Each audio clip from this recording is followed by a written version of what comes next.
Indian space research organisation ਨੇ ਚੰਦਰਯਾਨ 3 ਨੂੰ launch ਕਰਨ ਦੀ ਤਾਰੀਖ ਦਾ ਐਲਾਨ ਕਰ ਦਿੱਤਾ। ਦੱਸਦੀ ਕਿ ਉਹਨਾਂ ਨੇ ਇਹ ਜਾਣਕਾਰੀ ਟਵੀਟ ਕਰਕੇ ਸਾਂਝੀ ਕੀਤੀ। ਉਹਨਾਂ ਨੇ ਟਵੀਟ ਵਿੱਚ ਦੱਸਿਆ ਕਿ ਚੰਦਰਯਾਨ 3 ਨੂੰ 14 ਜੁਲਾਈ ਨੂੰ ਦੁਪਹਿਰ ਤੋਂ ਬਾਅਦ ਲਾਂਚ ਕੀਤਾ ਜਾਵੇਗਾ। ਇਸ ਤੋਂ ਪਹਿਲਾਂ ਇਸਰੋ ਨੇ ਚੰਦਰਯਾਨ 3 ਨੂੰ ਬੁੱਧਵਾਰ यानी कि 5 जुलाई ਨੂੰ आंध्र प्रदेश के श्रीहोटका स्थित सतीश धवन पुलाड़ केंद्र तो अपने नवे लॉन्च रॉकेट LVM-3 नाल जोड़िया सी। चंद्रयान 2 तो बाद चंद्रयान 3 ਨੂੰ ਚੰਦਰਮਾ ਦੀ ਸਤ੍ਹਾ ਦੀ ਉਪਕਰਨਾਂ ਨੂੰ ਸੁਰੱਖਿਅਤ ਰੂਪ ਨਾਲ ਉਤਾਰਨ ਅਤੇ ਖੋਜ ਗਤੀਵਿਧੀਆਂ ਨੂੰ ਚਲਾਉਣ ਲਈ ਇਸ ਮਹੀਨੇ ਲਾਂਚ ਕੀਤਾ ਜਾ ਰਿਹਾ ਹੈ।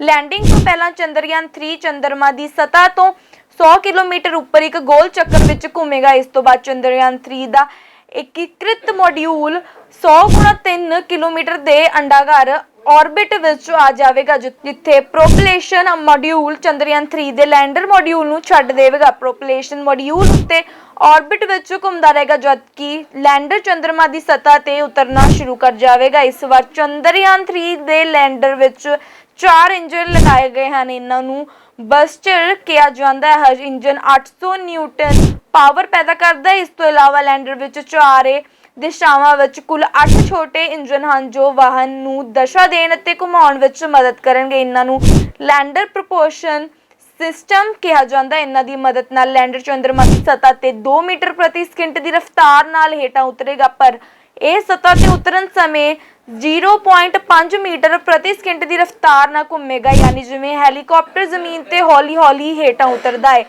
दस दिए कि लैंडिंग साइट दे नैविगेशन अते कोआर्डिनेशन चंद्रयान 3 लैंडर विच पहलां तो फीड किए गए हैं। सैकड़े सेंसर लगाए गए हैं जिस नाल लैंडिंग अते होर कामां च मदद मिलेगी। यह सेंसर लैंडर दी लैंडिंग समय ऊंचाई, लैंडर स्थान, गति, पत्थरां तो लैंडर नूं बचाउण विच मदद करनगे। चंद्रयान 3 7 किलोमीटर की ऊंचाई तो चंद्रमा की सतह ते उतरना शुरू करेगा। इसके सेंसर 2 किलोमीटर की ऊंचाई ते पहुंचते ही काम करना शुरू कर देंगे। सेंसर मैंबर सेंसरां मुताबिक लैंडर अपनी दिशा, स्पीड और लैंडिंग साइट नूं तय खुद ही करेगा। इंडियन स्पेस रिसर्च आर्गेनाइजेशन ने चंद्रयान 3 ਨੂੰ ਲਾਂਚ ਕਰਨ ਦੀ ਤਾਰੀਖ ਦਾ ਐਲਾਨ ਕਰ ਦਿੱਤਾ। ਦੱਸਦੀ ਕਿ ਉਹਨਾਂ ਨੇ ਇਹ ਜਾਣਕਾਰੀ ਟਵੀਟ ਕਰਕੇ ਸਾਂਝੀ ਕੀਤੀ। ਉਹਨਾਂ ਨੇ ਟਵੀਟ ਵਿੱਚ ਦੱਸਿਆ ਕਿ ਚੰਦਰਯਾਨ 3 ਨੂੰ 14 ਜੁਲਾਈ ਨੂੰ ਦੁਪਹਿਰ ਤੋਂ ਬਾਅਦ ਲਾਂਚ ਕੀਤਾ ਜਾਵੇਗਾ। ਇਸ ਤੋਂ ਪਹਿਲਾਂ ਇਸਰੋ ਨੇ ਚੰਦਰਯਾਨ 3 ਨੂੰ ਬੁੱਧਵਾਰ यानी कि 5 जुलाई ਨੂੰ आंध्र प्रदेश के श्रीहोटका स्थित सतीश धवन पुलाड़ केंद्र तो अपने नवे लॉन्च रॉकेट LVM-3 नाल जोड़िया सी। चंद्रयान 2 तो बाद चंद्रयान 3 ਨੂੰ ਚੰਦਰਮਾ ਦੀ ਸਤ੍ਹਾ ਦੀ ਉਪਕਰਨਾਂ ਨੂੰ ਸੁਰੱਖਿਅਤ ਰੂਪ ਨਾਲ ਉਤਾਰਨ ਅਤੇ ਖੋਜ ਗਤੀਵਿਧੀਆਂ ਨੂੰ ਚਲਾਉਣ ਲਈ ਇਸ ਮਹੀਨੇ ਲਾਂਚ ਕੀਤਾ ਜਾ ਰਿਹਾ ਹੈ।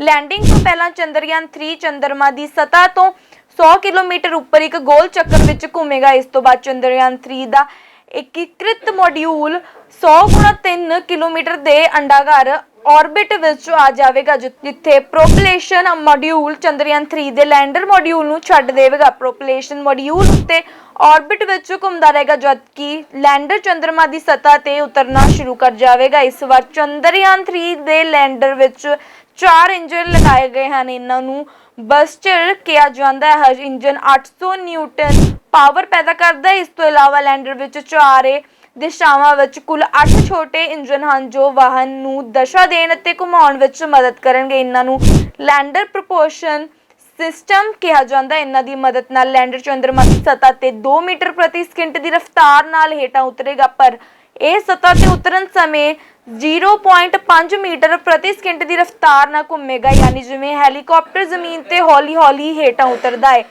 दस दिए कि लैंडिंग साइट दे नैविगेशन अते कोआर्डिनेशन चंद्रयान 3 लैंडर विच पहलां तो फीड किए गए हैं। सैकड़े सेंसर लगाए गए हैं जिस नाल लैंडिंग अते होर कामां च मदद मिलेगी। यह सेंसर लैंडर दी लैंडिंग समय ऊंचाई, लैंडर स्थान, गति, पत्थरां तो लैंडर नूं बचाउण विच मदद करनगे। चंद्रयान 3 7 किलोमीटर की ऊंचाई तो चंद्रमा की सतह ते उतरना शुरू करेगा। इसके सेंसर 2 किलोमीटर की ऊंचाई ते पहुंचते ही काम करना शुरू कर देंगे। सेंसर मैंबर सेंसरां मुताबिक लैंडर अपनी दिशा, स्पीड और लैंडिंग साइट नूं तय खुद ही करेगा।